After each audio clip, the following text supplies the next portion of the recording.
విమానం take ఆఫ్కు green signal ఇచ్చేది ఓ code అని మీకు తెలుసా? అదేవిధంగా మీరెక్కిన విమానాన్ని సేఫ్గా ల్యాండ్ చేసేది కూడా ఓ కోడే అంటే మీరు నమ్ముతారా? ముమ్మాటికి నమ్మాల్సిందే. కోడి సపోర్ట్ లేకపోతే గాల్లో విమానానికి చాలా ముప్పు పొంచి ఉంటుంది. పైలట్ అతడి ప్రాణాలతో పాటు ప్రయాణికుల ప్రాణాలను అరచేతిలో పట్టుకుని విమానాన్ని నడిపించాల్సి ఉంటుంది. ఎందుకంటే అంత పెద్ద విమానానికి ఒక చిన్న పిట్ట వచ్చి డాష్ ఇచ్చినా విమానంలో ఉన్నటువంటి అందరి ప్రాణాలు గాల్లో కలిసిపోవడం ఖాయం. ఇంత పెద్ద ముప్పు నుంచి కాపాడేది కోడే. అందుకే ఎయిర్పోర్ట్లో చికెన్ గన్ టెస్ట్ అయ్యాకే టేక్ ఆఫ్కి విమానానికి గ్రీన్ సిగ్నల్ దొరుకుతుంది. ఇంతకీ కోడికి విమానానికి ఉన్నటువంటి లింక్ ఏంటి? ఈ చికెన్ గన్ టెస్ట్ అంటే ఏంటి తెలుసుకోవాలంటే వాచ్ దిస్. సాధారణంగా విమాన ప్రయాణాల్లో బర్డ్ స్ట్రైక్ అనేది చాలా పెద్ద ముప్పు. దీంతో విమానం గాల్లో ఉన్నంతసేపు ఆకాశంలో విహరిస్తున్న పక్షులు ఎక్కడి నుంచో వచ్చి విమానానికి డాష్ ఇస్తాయనేది పెద్ద టెన్షన్. ఇక పక్షులు ఏమాత్రమైనా విమానం కీలక భాగాలైన కాక్పిట్, విండ్షీల్డ్ ఇంకా టర్బైన్ ఇంజన్లను టచ్ చేశాయంటే విమానాలు గాల్లోనే పేలిపోవడం ఖాయం. గంటకు 350 కిలోమీటర్ల వేగంతో ఎగురుతున్నప్పుడు పక్షులు ఢీకొనడం వల్ల విండ్షీల్డ్ కూడా పగిలిపోతుంది.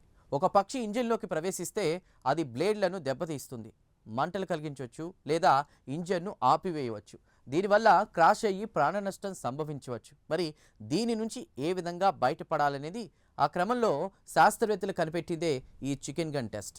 విమానాశ్రయాల్లో ఇది కీలకమైన భద్రతా విధానం. విమాన భద్రతా రహస్యం కోడిపిల్ల చేతిలోనే ఉంది.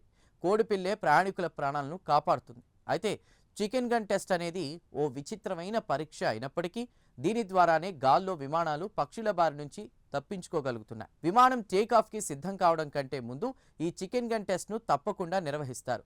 ఈ భద్రతా పరీక్షల్లో చనిపోయిన కోళ్లను విమానం ఇంజన్ల దగ్గర ప్రత్యేక ఫిరంగి నుండి కాల్చివేస్తారు. ఈ ప్రక్రియనే బర్డ్ స్ట్రైక్ సిమ్యులేషన్ టెస్ట్ అని అంటారు. విమానం ఎగురుతున్నప్పుడు పక్షి దాన్ని ఢీకొంటే ఇంజన్ సురక్షితంగా పనిచేస్తుందా లేదా, పేలిపోకుండా నియంత్రిత పద్ధతిలో ఆగిపోతుందా అని పరీక్షించడం దీని ఉద్దేశం. 1950లలో జెట్ ఇంజన్లు సర్వసాధారణం కావడంతో కూడా ఈ స్ట్రైక్స్ కూడా పెరిగాయి. పక్షులు ఢీకొట్టడంతో అవి ప్రమాదానికి గురయ్యేవి. అయితే ఈ ప్రమాదాన్ని గుర్తించిన శాస్త్రవేత్తలు చికెన్ గన్ అని పిలువబడేటువంటి ఒక ప్రత్యేక ఎయిర్ ఫిరంగిని అభివృద్ధి చేశారు. ఇది మొత్తం చనిపోయినటువంటి కోళ్లతో నింపబడి ఇంజిన్, కాక్పిట్ గ్లాస్పై హై స్పీడ్తో కాల్చబడుతుంది. ఈ టెస్ట్ ద్వారా పక్షి ఢీకొన్న సందర్భంలో విమానం యొక్క కీలక భాగాలైన కాక్పిట్, విండ్షీల్డ్ మరియు టర్బైన్ ఇంజన్లు ఎంతవరకు తట్టుకోగలవో తెలుస్తుంది. ఇక విండ్షీల్డ్పై పక్షి ఢీకొన్నప్పుడు అది పగలకూడదు మరియు పైలట్కు ఎటువంటి గాయం కూడా కాకూడదు. అదేవిధంగా ఒక పక్షి ఇంజన్లోకి దూసుకుపోయినా ఇంజన్ కనీసం 2 నిమిషాల పాటు 75% శక్తితో పనిచేయగలగాలి. ఇది అత్యవసర పరిస్థితుల్లో కూడా విమానాన్ని సురక్షితంగా ల్యాండ్ చేయడానికి పైలట్కు తగిన సమయాన్ని ఇస్తుంది. ఇక పెద్ద పక్షిని మింగిన తర్వాత కూడా ఇంజన్ పేలిపోకూడదు. అన్ని శకలాలు ఇంజన్ లోపల ఉండాలి. ఇంజన్ సురక్షితంగా పనిచేయడం కొనసాగించాలి లేదా నియంత్రిత పద్ధతిలో ఆపివేయబడాలి. పైలట్ భద్రతను నిర్ధారిస్తూ కాక్పిట్ గ్లాస్ పగిలిపోకూడదు. విండ్షీల్డ్పై పక్షి ఢీకొన్నప్పుడు అది పగలకూడదు.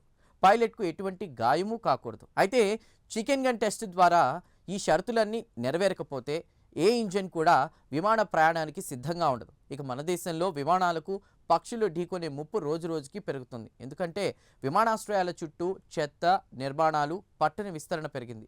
ఈ అంశాలన్నీ పక్షులకు రన్వేలు, విమాన మార్గాలకు దగ్గరగా వచ్చేలా చేశాయి. పౌర విమానయాన మంత్రిత్వ శాఖ డేటా ప్రకారం 2020-25 మధ్య దేశవ్యాప్తంగా ఉన్న ప్రధాన విమానాశ్రయాల్లో దాదాపు 2800 పక్షులు ఢీకొన్నట్లు నివేదించబడింది. ఢిల్లీ విమానాశ్రయంలో అత్యధిక సంఖ్యలో పక్షులు ఢీకొన్నాయి. ముంబై, బెంగళూరులలో సంఖ్య క్రమంగా పెరుగుతోంది.